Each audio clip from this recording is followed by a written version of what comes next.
हजुर सबैजनालाई जय बस्छ। हाम्रो मातृभूमि नेपाल लकडाउन भएका हामी 40औं दिनमा छौँ। आज पनि नेपाली चर्च मिडियाको मार्फतबाट तपाईँहरूसँग जोडिन चाहेको छु। आजको वचनको सेवाकाईमा तपाईँहरू सबैजनालाई हार्दिक स्वागत छ। हाम्रो वचनको सेवाको लागि प्रार्थना भएको कारण आजको वचनको खण्डलाई म पढेर वचनको सेवालाई अगाडि बढाउन चाहन्छु। तपाईँले मसँगै उत्पत्ति 50 अध्यायको 19 देखि 21 पदसम्मलाई पढाउन सक्नुहुनेछ। म सबैजनाले सुन्ने गरी पाठ गर्नेछु। ध्यान दिएर आफ्नो बाइबलमा हेर्नुहोस्। यसै लेखेको छ, तर योसेफले उनीहरूलाई भने, नडराओ, के म परमेश्वरको स्थानमा छु र? तिमीहरूले मेरो विरुद्धमा हानि गर्ने विचार गरेका थियौ, तर परमेश्वरले त्यही कामद्वारा भलाइ गर्ने विचार गर्नुभयो, ताकि जसरी आज भइरहेको छ त्यसरी नै धेरैजना मानिसहरू बाँचिरहन्। यसकारण नडराओ, तिमीहरूलाई तिमीहरूका बालबच्चा समेत म पालन पोषण गर्नेछु। यसरी तिनले उनीहरूलाई ढाडस र सान्त्वना दिए। आमेन। उत्पत्तिको पुस्तकको यो आखिर अध्याय 50वटा अध्याय छ। उत्पत्तिको पुस्तकमा यो आखिर अध्यायबाट हामी केही हेर्दैछौँ। हाम्रा विश्वासका पुर्खाहरू अब्राहम, इसाक, याकुब र योसेफहरू हुन्। र यो खण्डमा चाहिँ यो अर्थात् उत्पत्तिको पुस्तक चाहिँ योसेफको जीवनीलाई बताउँदै समाप्त भएको हामी देख्दछौँ। र उत्पत्ति, प्रस्थान, लेवी, गन्ती र व्यवस्था यो 5वटा पुस्तकलाई पञ्च पुस्तक भनिन्छ, जसलाई चाहिँ मूसाले लेखेको हो भनेर हामी बुझ्न सक्दछौँ। र उत्पत्तिमा धेरै कुराको सुरुवात भएको हामी देख्दछौँ र जातिको सुरुवात पनि भएको छ। परमेश्वरले अब्राहमलाई म तँद्वारा ठुलो जाति खडा गर्नेछु भनेर बोलाउनु भयो। र अब्राहमको छोरा इसा र इसाकको छोरा याकुब र याकुबका 12जना छोराहरू गरेर त्यसरी इजरायली जातिहरू अर्थात् यहुदी जातिहरू तयार भएका हामी देख्दछौँ। र यो खण्ड मैले जुन पढेँ योबाट हामी केही कुराहरू हेर्नेछौँ। आजको वचनको विषय चाहिँ कस्तो विचार गर्ने भनेछ। कस्तो विचार गर्ने। बुँदा मैले 3वटा बनाएको छु। पहिलो चाहिँ बुँदा के छ भने योसेफका दाजुभाइहरूको विचार, पद 19 देखि पद 20 को क सम्म। दोस्रो चाहिँ परमेश्वरको विचार, पद 20 को ख देखि ग सम्म। तेस्रो बुँदा योसेफको विचार, पद 21। आजको वचनको मुख्य विचार, परमेश्वर भलो हुनुहुन्छ, हामी उहाँका सेवकहरू भलाइ नै गर्ने विचार गरौँ। फेरि दोहोऱ्याउन चाहन्छु, परमेश्वर भलो हुनुहुन्छ, हामी उहाँका सेवकहरू भलाइ नै गर्ने विचार गरौँ। आजको वचनलाई म अगाडि बढाउन चाहन्छु र कस्तो विचार गर्ने भन्ने विषयमा हामी हेर्दैछौँ। र पहिलो चाहिँ योसेफका दाजुभाइहरूको विचार। यहाँनिर मैले 19 पद र 20 को क सम्मलाई पढ्न चाहन्छु। तर योसेफले उनीहरूलाई भने, नडराओ, के म परमेश्वरको स्थानमा छु र? तिमीहरूले मेरो विरुद्धमा हानि गर्ने विचार गरेका थियौ भनेर योसेफले भने। यो भन्नुको कारण छ किनभने यति बेलामा योसेफ र उसका सम्पूर्ण परिवार मिश्र देशमा रहेका छन् र उनीहरूको बाबु याकुबको मृत्यु भयो। मृत्यु भए पछाडि कनान देशमा हुँदा योसेफलाई उसका दाजुहरूले गरेको व्यवहारको कारणले गर्दा, हामीले जुन व्यवहार हाम्रो भाइ योसेफलाई गर्यौँ त्यसको कारणले गर्दा अब बाबुको मृत्यु भइसके पछाडि अथवा बुवाको मृत्यु भए पछाडि अब हामीलाई चाहिँ उसले बदला तिर्नेछ, होइन, हानि गर्नेछ भनेर उनीहरू डराएर एउटा बहाना बनाउँछ कि हाम्रो बुवा याकुब बित्ने बेलामा चाहिँ अनि यिनीहरूलाई क्षमा गर्नु भनेर त्यो खबर पठाएको छ अथवा त्यो सन्देश भनेको छ भनेर यहाँनिर योसेफका दाजुहरूले भन्दछ है। यहाँनिर योसेफमाथि समस्या आएको छ। किन आएको छ भन्दा योसेफको दाजुभाइहरूको विचारलाई मैले 2वटा बुँदा बनाएको छु। त्यो चाहिँ योसेफको विरुद्धमा योसेफका दाजुभाइहरूको विचार र योसेफलाई हानि गर्ने उनीहरूको विचार। किन हानि गर्न खोज्यो त? कारण त छ नि पक्कै नै, होइन। उत्पत्ति 37 अध्यायको 1 देखि 11 मा त्यहाँनिर 3वटा घटना हामी देख्दछौँ। उत्पत्ति 37 को 1 देखि 11 मा 3वटा घटना छ।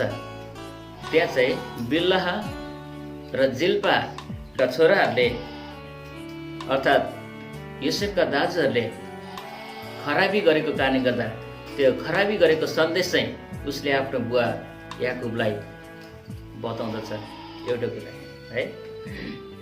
त्यसपछि ती दाजुहरू के भए योसेफसँग रिसाए, खुनासे भनौँ न होइन, रिसाए। अर्को कुरा चाहिँ यस याकुबको बुढेसकालमा जन्मेको छोरा योसेफ भएको कारणले गर्दा अनि याकुबले योसेफलाई चाहिँ बढी माया गर्थे।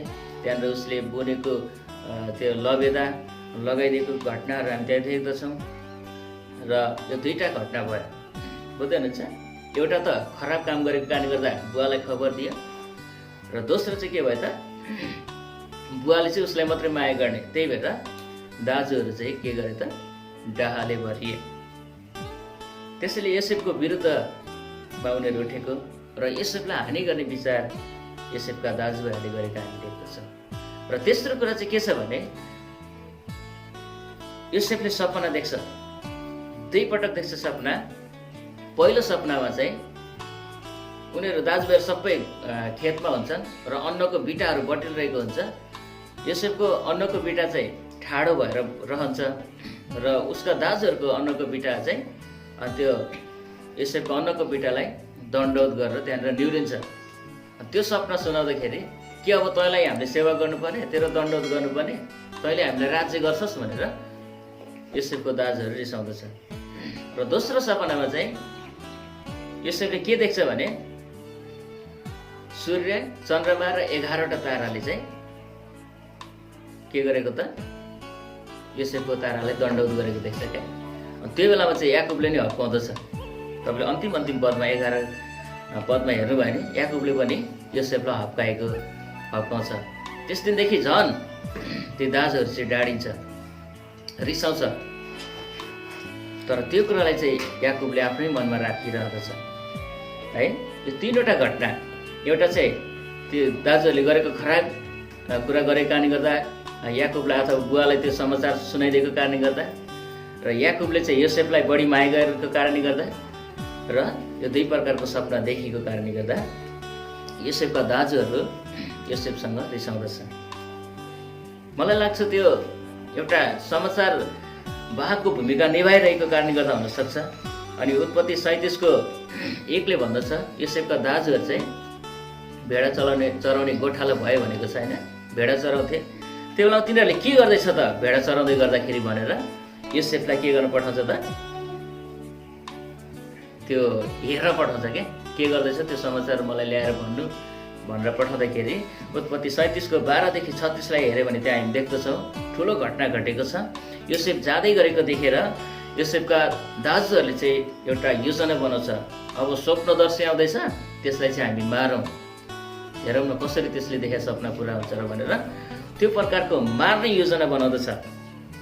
र त्यहाँनिर दाजुभाइहरूमध्ये रुबेनले चाहिँ के भन्दछ भने हामीले हत्या गर्न हुँदैन, रक्तपात नगरौँ, तर उसलाई चाहिँ पानी नभएको सुक्खा गहिरो खाडलमा हालिदिउँ होइन, रक्तपात चाहिँ नगरौँ तर के गरौँ यातना दिउँ अथवा त्यहाँ राखौँ। पानी नभएको गहिरो खाडल थियो। तपाईँले उत्पत्ति 37को 12देखि 36 हेर्नु त्यहाँ प्रष्ट रूपमा त्यो घटनालाई देख्नुहुन्छ है। अनि त्यसपछि के भन्छ भने उसको उद्देश्य, रुबेनको उद्देश्य चाहिँ के हो त त्यो भाइ बाँचोस् र बुवासँग उसको भेट होस् भन्ने उद्देश्यले त्यो प्रकारले कुरा घुमाउँछ। उनीहरूले त्यसै गर्छ र रुबेन चाहिँ आफ्नो काममा लागिरहेको बेलामा पछि इस्माइलीहरू चाहिँ त्यो बाटो भएर यात्रा गरिरहेको हुँदछ अनि इस्माइलीहरूको हातमा बेचिदिन्छ। त्यो बेच्नको निम्ति चाहिँ यहुदाले उक्साउँछ क्या। यहुदाले चाहिँ के भन्छ भने यसलाई खाडलमा पनि नछोडौँ, रक्तपाती नगरौँ, बरु यसलाई बेचिदिउँ भनेर 20वटा चाँदीको सिक्कामा योसेफलाई बेचिदिन्छ। र इस्माइलीहरूले लाँदै गर्दाखेरि मिस्र देशका फारोको अधिकृत पोतिफरलाई फेरि त्यो इस्माइलीहरूले बेचिदिन्छ है। अनि पोतिफरको घरमा योसेफ रहँदछ। पोतिफरको घरमा योसेफ रहेको कुरा चाहिँ उत्पत्ति 39 अध्यायमा छ। त्यहाँनिर पोतिफरको श्रीमतीले अनैतिक सम्बन्धको लागि प्रस्ताव गर्दाखेरि अनि उसले इन्कार गरेको कारणले गर्दा अनि योसेफको जीवनमा फेरि घटना घट्दछ र पोतिफरको श्रीमतीको गलत आरोपको कारणले गर्दा ऊ चाहिँ कैदमा अथवा झ्यालखानामा पुग्दछ। र झ्यालखानामा हुँदै गर्दाखेरि उसले चाहिँ त्यहाँ अरू कैदीहरूको पनि के गरिरहेको हुन्छ त सपनाको अर्थहरू खोलिरहेको हुन्छ। त्यसपछि फारोले त्यहाँनिर सपना देख्दछ। फारोले देखेको सपना चाहिँ सहकाल र अनिकालको विषयमा देखेको हुन्छ। अनि उसको सपनाको अर्थ बताउनु पर्ने थियो। कुनै पनि ज्ञानी पुरुषहरूले सपनाको अर्थ खोल्न नसक्दाखेरि अनि योसेफले उसको अर्थ खोलिदिन्छ सपनाको अर्थ। त्यसपछि मिस्रमा योसेफको जीवन चाहिँ उच्च स्थानमा पुग्दछ, प्रधानमन्त्रीको स्थानमा ऊ पुग्दछ है। तपाईँले यो घटनालाई राम्रोसँग हेर्न सक्नुहुन्छ। 41 अध्यायमा फारोले सपना देखेको छ र योसेफले के गरेको छ त अर्थ खोलिदिएको छ। तपाईँले 42 र 43 अध्याय उत्पत्तिमा हेर्नुभयो भने मिस्र देशमा चाहिँ याकुबका छोराहरू पहिलो चरण र दोस्रो चरण गरेर गएको छ। 42 अध्यायमा पहिलो चरणमा गएको छ र दोस्रो पटक पनि 43 अध्यायमा गएको घटनालाई जोडिएको छ। अनि 44 अध्यायमा योसेफले चाहिँ आफ्नो दाजुभाइहरूको जाँच गरे है। जाँच कसरी गर्यो भन्ने कुरा त्यहाँ तपाईँले पाउनुहुन्छ। र 45 अध्यायमा योसेफले आफूलाई जाहेर गर्दछ, म चाहिँ तिमीहरूकै के हो त दाजुभाइ हो भनेर जाहेर गर्दछ, प्रकट गर्दछ। त्यो बेलासम्म योसेफले चाहिँ चिनेको, तर दाजुभाइहरूले चाहिँ चिनेको हुँदैन। अनि योसेफले चाहिँ म तिमीहरूको दाजुभाइ हो भनेर, अनि उनीहरू यति डराउँछ। तर योसेफले उनीहरूले खराबी गरेको कारणले गर्दा खराबीको बदला खराबी गर्दैन, तर भलाइ नै गर्दछ। 46 अध्यायमा याकुब पनि आफ्नो परिवारसित मिस्र देशमा गयो हैन। अनि 47 अध्यायमा हेर्ने भने योसेफका बुवा र दाजुभाइहरू फारो कहाँ हाजिर भएका है। फारो कहाँ हाजिर भयो अनि योसेफले चाहिँ फारो कहाँ हाजिर गराउँछ, मेरो परिवार हो भनेर। अनि उनीहरूलाई गोसेन भन्ने प्रदेशमा चाहिँ छुट्टै स्थान दिएर राख्दछ। त्यस्तै गरेर तपाईँले हेर्नुभयो भने 48 र 49 अध्यायमा याकुब अब वृद्धकालमा पुगिसकेका थिए र आफ्ना सबै छोराहरूलाई याकुबले आशीर्वाद दिएको घटना देख्दछ है। अनि याकुबको मृत्यु हुँदछ 49 अध्यायमा र 50 अध्यायमा चाहिँ याकुबलाई गाडीको घटनासँगै अब योसेफले बुवाको मृत्यु पछाडि हामीलाई अवश्य पनि हानि गर्नेछ, हामीलाई नाश गर्नेछ भनेर उनीहरू डराएर एउटा कहानी बनाउँदछ। के भन्छ भने 16 पदमा 50 को यसै कारण उनीहरूले यसो भनेर योसेफ कहाँ खबर पठाए, मर्नुभन्दा अघि तपाईँका बुवाले यस्तो आज्ञा दिनुभएको थियो, तिमीहरूले योसेफलाई भन, कृपा गरी उनीहरूले तिमीसँग खराबी गरेकामा तिम्रा दाजुहरूका अपराध क्षमा गर। अब बिन्ती छ, कृपा गरी तपाईँका बाबुका परमेश्वरका दासहरूको अपराध क्षमा गर्नुहोस्। उनीहरूको यो कुरा सुनेपछि योसेफ रोए। हेर्नुहोस् है, यसरी उनीहरू बाँच्नको लागि यो प्रकारको कहानीहरू बताउँदछ। बुवाले नभनेको कुरा पनि भन्दछ ताकि योसेफले क्षमा दियोस् भनेर। अब 19 पदमा योसेफको प्रतिक्रियालाई हामी देख्दछौँ है। योसेफको प्रतिक्रिया र हामीले 19 पददेखि 20 को कसम्म चाहिँ योसेफका दाजुहरूको विचारलाई निहाल्न सक्दछौँ। के विचार छ भने उनीहरूको हेर्नुहोस् है, 20 पदमा विशेष गरी अहिले हेरौँ। तिमीहरूले मेरो विरुद्धमा हानि गर्ने विचार गरेका थियौ। अघि मैले जुन खण्डहरू भने हानि गर्ने विचार किन गरेका थिए त हैन, त्यो कारणहरू मैले बताएँ। तिमीहरूले मेरो जीवनमा हानि गर्ने, मेरो विरुद्धमा हानि गर्ने विचार गरेका थियौ। यो चाहिँ योसेफका दाजुभाइहरूको विचार हो है। योसेफलाई परमेश्वरले जसरी बोलाउनु भएको थियो, जसरी चलाउन चाहनु भएको थियो, त्यो अनुसार उसका दाजुभाइले त्यो कुरालाई स्वीकार गरेन। परमेश्वरको योजनालाई नै नाश गर्नको निम्ति, उसको सपनालाई अधुरो बनाउनको निम्ति, उसले देखेको सपना पुरा नहोस् भन्ने हेतुले उनीहरूले योसेफको जीवनमा त्यसरी कहिले खाल्डोमा हाले त कहिले इस्माइलीको हातमा बेचे। तापनि परमेश्वरको योजना चाहिँ योसेफको जीवनमा छँदै थियो। उनीहरूले हानि गर्ने नियत गरिरहेका थिए, तर त्यही हानिको कामबाट नै परमेश्वरले त्यहाँ भलाइ गर्दै हुनुहुन्छ। हामी है योसेफका दाजुभाइहरूको विचारलाई हामी यहाँ देख्दछौँ। प्रियहरू, के आज हामी योसेफका दाजुभाइहरूको जस्तै आत्मा लिएर त हिँडिरहेका छैनौँ? हाम्रो विचारहरू पनि त्यस्तै हानि गर्ने विचारहरू त भएको छैन। प्रभुले कुन व्यक्तिलाई कसरी चलाउनुहुन्छ हामीलाई थाहा छैन, त्यो परमेश्वरको हातको कुरा। जसरी कुमालेको हातमा माटो हुन्छ, उसले जुन आकार दियो, जस्तो भाँडा बनायो उसको हातमा छ त्यो अधिकार कुमालेको छ। त्यस्तै परमेश्वरले हरेक उहाँका जनहरूलाई कसरी कुन कामको लागि कहिलेसम्म चलाउन चाहनुहुन्छ परमेश्वरको कुरा यदि हामीले योसेफका दाजुभाइहरूले जस्तै डाहा गर्न थाल्यौँ भने, ईर्ष्या गर्न थाल्यौँ भने अनि खराबी गर्न थाल्यौँ भने हामीहरूको जीवनबाट परमेश्वरको महिमा हुँदैन। योसेफको दाजुभाइको विचार कस्तो थियो त? हामी यसलाई मारौँ भन्ने विचार थियो। रुबेनले रोके, खाल्डोमा हाले, गहिरो खाल्डोमा, पानी नभएको खाल्डोमा। अनि त्यसपछि यहुदाको टेक्निक अनुसार चाहिँ के गरे त? इस्माइलीहरूको हातमा बेच्दियो। इस्माइलीहरूले फेरि पोतिफरलाई बेच्दियो मिस्रमा। उनीहरूको विचार के? हामीले यस्तो गर्यो भने चाहिँ यसको सपना के हुँदैन? पुरा हुँदैन। त्यो त योसेफको मात्रै सपना थिएन नि त। त्यो त परमेश्वरले दिनुभएको बोलावट, उसलाई दिनुभएको जिम्मेवारी, त्यो कुराहरू थियो। तर उसको दाजुभाइहरूले, योसेफका दाजुभाइहरूले नबुझेको कारणले गर्दा उनीहरूले त्यो प्रकारले विचार गरे। कतै हामी पनि परमेश्वरको योजनालाई नबुझेर त्यस्तै प्रकारका विचारहरू गरेर हामीले हाम्रो जीवनलाई अगाडि बढाइरहेका त छैन।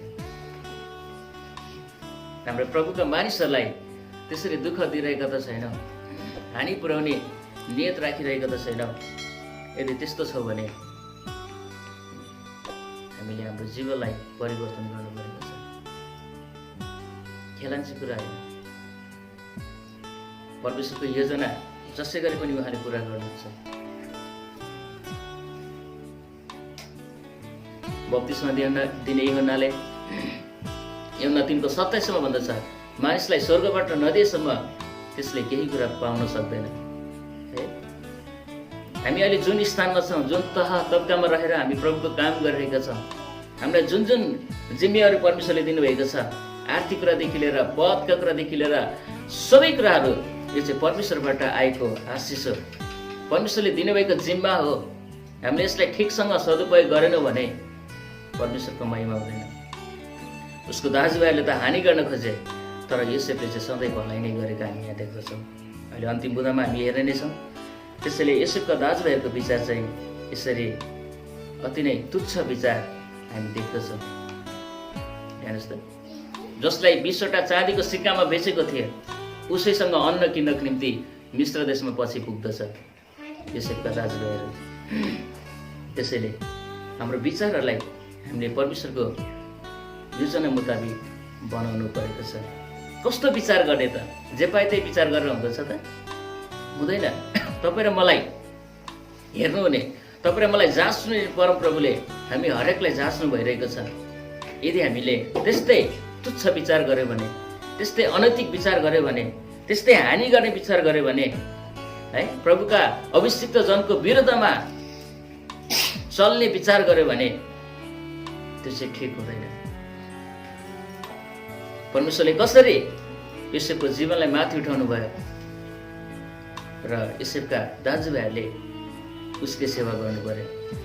है, त्यसैले हामी विचार गरौँ कि योसेफका दाजुभाइहरूको विचार चाहिँ हानि गर्ने विचार थियो।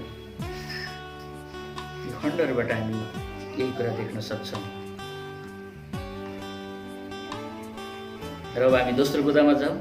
परमेश्वरको विचार, योसेफका दाजुभाइहरूको विचार त हानि गर्ने विचार थियो। अब परमेश्वरको विचार 20 पदको ख र ग अथवा क बाहेक 20 पद पुरै, है, परमेश्वरको विचार हामी यहाँ देख्छौँ। यसरी लेखेको छ, तर परमेश्वरले त्यही कामद्वारा भलाइ गर्ने विचार गर्नुभयो ताकि जसरी आज भइरहेको छ त्यसरी नै धेरैजना मानिसहरू बाँचिरहन्। आमेन।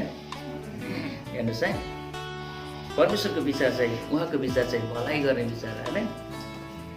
अनि उहाँको विचार चाहिँ भलाइ गर्ने मात्र होइन, धेरैजना बाँचिरहन् भन्ने विचार हो। है, यो म केही सहायक पदहरूबाट तपाईँलाई प्रश्न पार्न चाहन्छु। एकजनाले प्रेरित 7:9 देखि 10 पढिदिनुहोस्, र एकजनाले भजन सङ्ग्रह 34:8 पल्टाउनुहोस्, र एकजनाले भजन सङ्ग्रह 39:17 कुलपतिहरूले योसेफसँग डाहा गरेर तिनलाई मिश्र देशमा बेचिदिए, तर परमेश्वर तिनीसँग हुनुहुन्थ्यो। परमेश्वरले तिनका सारा कष्टबाट छुटाएर मिश्र देशका राजा फारोको सामुन्ने तिनलाई कृपा गर्नुभयो र बुद्धि दिनुभयो र फारोले तिनलाई मिश्र देश र उनका सारा घरका हाकिम तुल्याए। आमेन।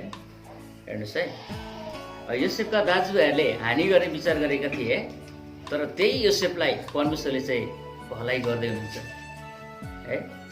पावलले भन्दछ नि, परमेश्वर हामीहरूसँग हुनुहुन्छ भने, हाम्रो पक्षमा हुनुहुन्छ भने परमेश्वरको प्रेमदेखि हामीलाई केले अलग गर्दछ र केले अलग गर्न सक्छ र? परमेश्वरले योसेफलाई उच्च स्थानमा पुर्याउनु भएको यो स्तिफनसले आफ्नो मृत्यु हुने क्रममा दिएको अन्तिम वक्तव्य हो है। इजरायलको इतिहासबाट त्यहाँनिर मानिसहरूलाई प्रष्ट गरी परमेश्वरको योजना, मुक्तिको योजनालाई प्रकट गरिदिएको हामी त्यहाँ देख्दछौँ। र भजन सङ्ग्रह 34को 8लाई एकजनाले पढिदिनुहोस्। परमप्रभुलाई पालन गरेर हेर, उहाँ कति भला हुनुहुन्छ, उहाँमा शरण लिने मानिस धन्यको हो। अहिलेसम्म वचन पढिदिनु हुने सबैजनालाई धन्यवाद। उहाँमा शरण लिनेहरूको हो त धन्य हो। परमप्रभुलाई पालन गरेर हेर, उहाँ कति भलो हुनुहुन्छ। पारख गरेर हेर्ने भन्ने कुरा चाहिँ एकदम निहालेर गहिराइमा होइन, ठिक तरिकाले हामीले परमेश्वरलाई निहालौँ त साँच्चीकै परमेश्वर कति भलो हुनुहुन्छ। धेरै मानिसहरू चाहिँ परमेश्वरको भलाइलाई बुझ्दैन, परमेश्वरको भलाइलाई नबुझेको कारणले गर्दा उनीहरू निराशामा जीवन जिउँदछ। परमेश्वरसँग प्रश्न प्रति प्रश्न मनमा राखेर उनीहरूले आफ्नो जीवनलाई गुजारिरहेको हुँदछ। प्रियहरू, परमेश्वर भलो गर्नुहुने परमेश्वर हुनुहुन्छ, कति भलो हुनुहुन्छ त्यो चाहिँ हामीले निहाल्न सक्दछौँ। त्यसको लागि चाहिँ हामीले पारख गरेर हेर्नुपर्दछ। भजन सङ्ग्रह 139को 17 पढिदिनुहोस्। हे परमेश्वर, मेरो निम्ति तपाईँका विचारहरू कति बहुमूल्य छन्, तिनको सङ्ख्या कति महान छ।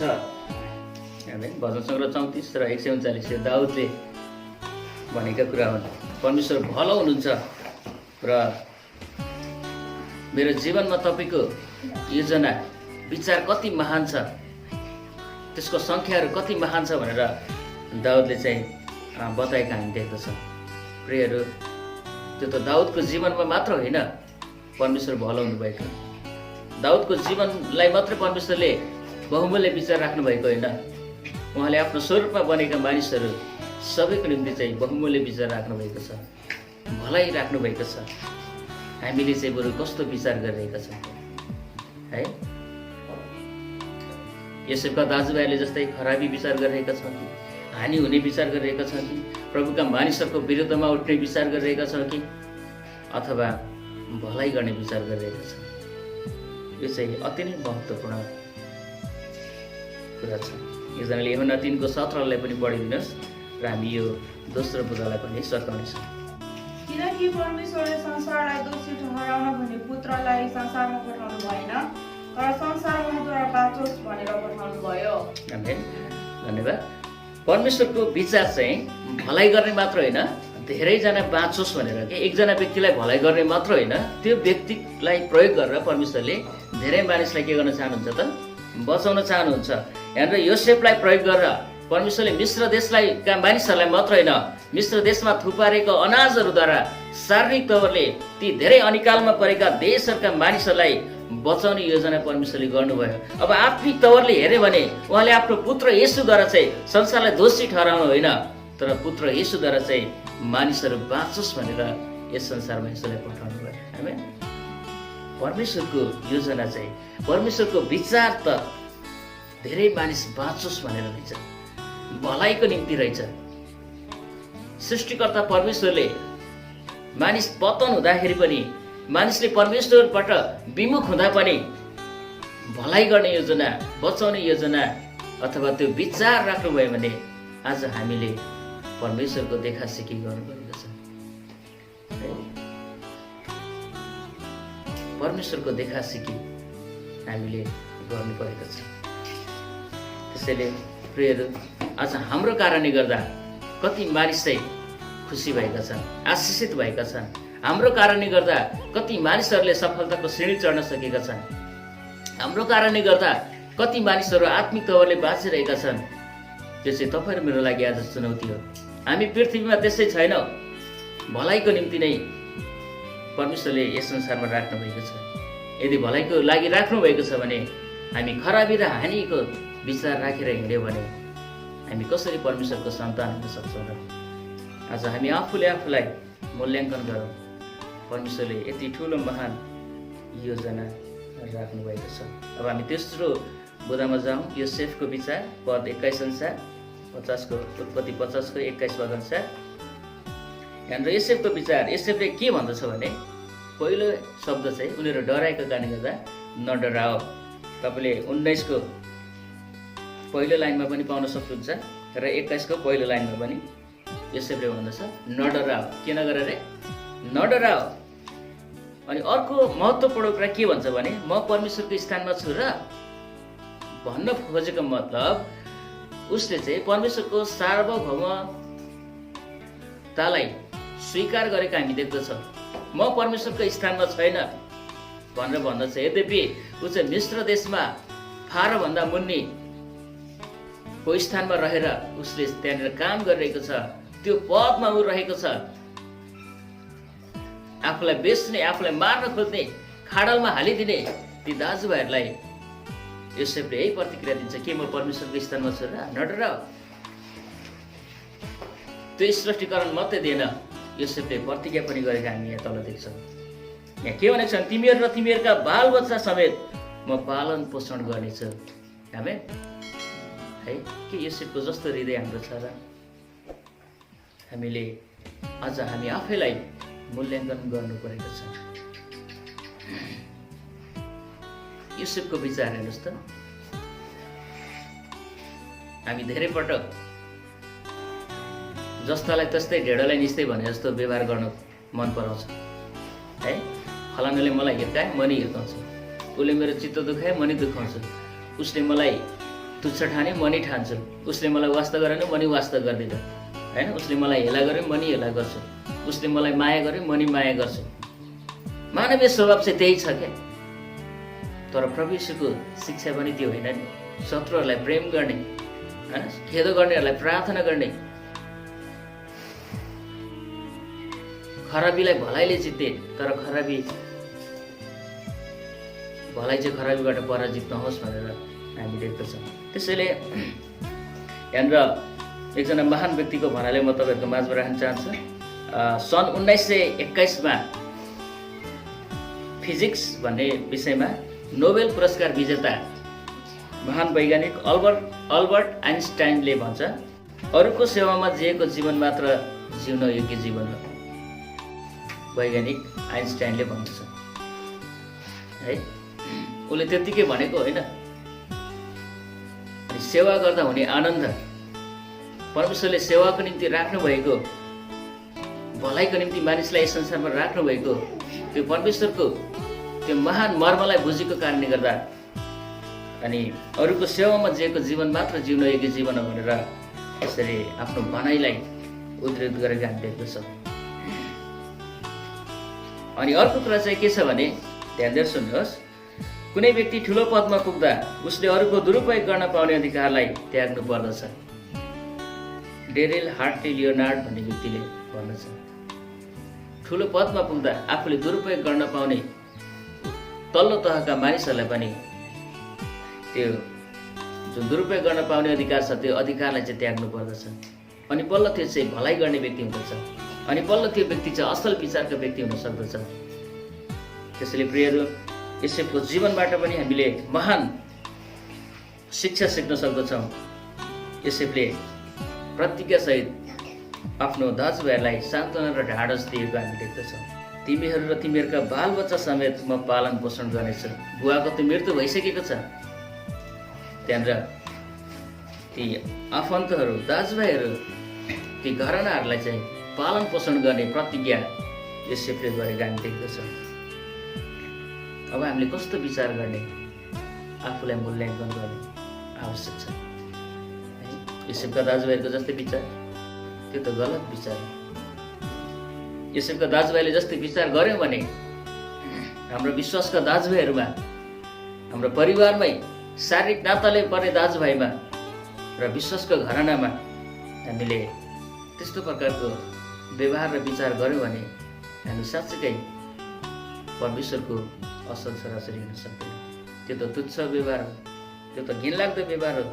परमेश्वरको वचनले हामीलाई त्यही कुरा बताउँदछ है।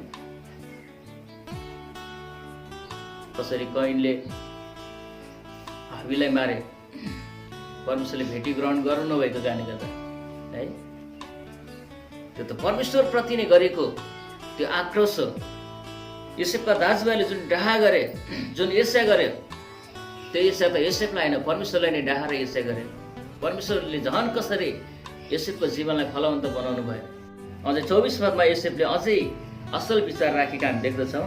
मेरो मर्ने बेला भयो, तर परमेश्वरले निश्चय नै तिमीहरूको हेर विचार गर्नुहुनेछ र उहाँले अब्राहम, इसाक र याकुबसित शपथ खाएर प्रतिज्ञा गर्नुभएको देशमा, यस देशबाट तिमीहरूलाई लैजानुहुनेछ।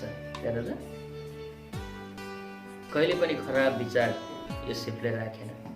त्यसैले हामी असल विचार राख्ने व्यक्तिहरू बन्न जरुरी छ।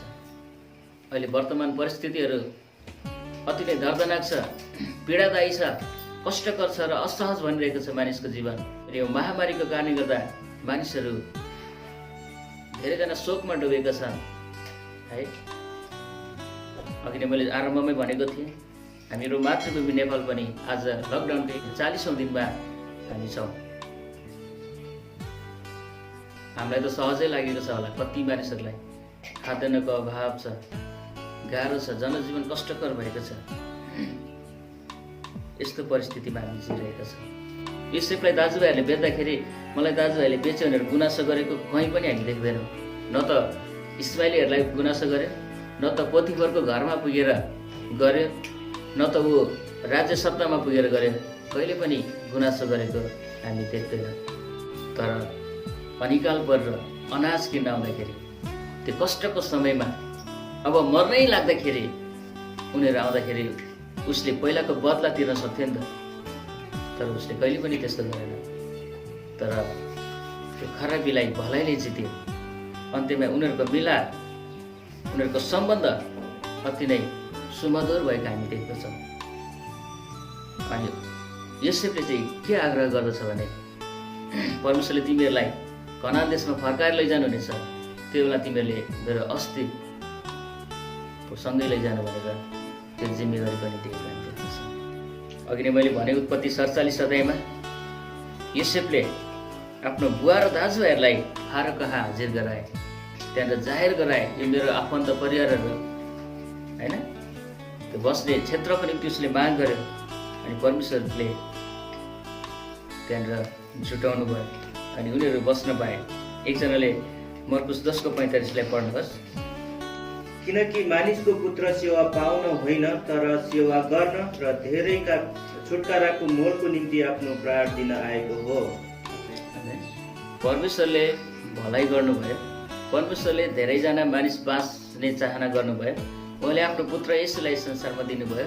अनि त्यो मानिसको पुत्र अर्थात् येशू ख्रीष्ट चाहिँ अनि सेवा पाउन होइन तर सेवा दिन र धेरैको छुटकाराको मोलको निम्ति आफ्नो प्राण अर्पण गर्न आएको हो भनेर त्यहाँनिर हामी देख्दछौँ। प्रभु येशू स्वयंले भन्नुभयो। र यहाँनिर देख्दाखेरि योसेफको जीवन पनि त्यो सेवा गर्ने जीवन हामी देख्दछौँ। उसले सेवा पाउन कहीँ पनि खोजेन तर सेवा गरे। अनि उसको कारणले गर्दा शारीरिक तवरले धेरै मानिसहरू बाँचेको छ। अनिकालमा परेका मानिसहरू त्यहाँनिर 7 वर्षसम्म यति धेरै अन्न जोह गर्यो मिश्रमा योसेफको नेतृत्वमा।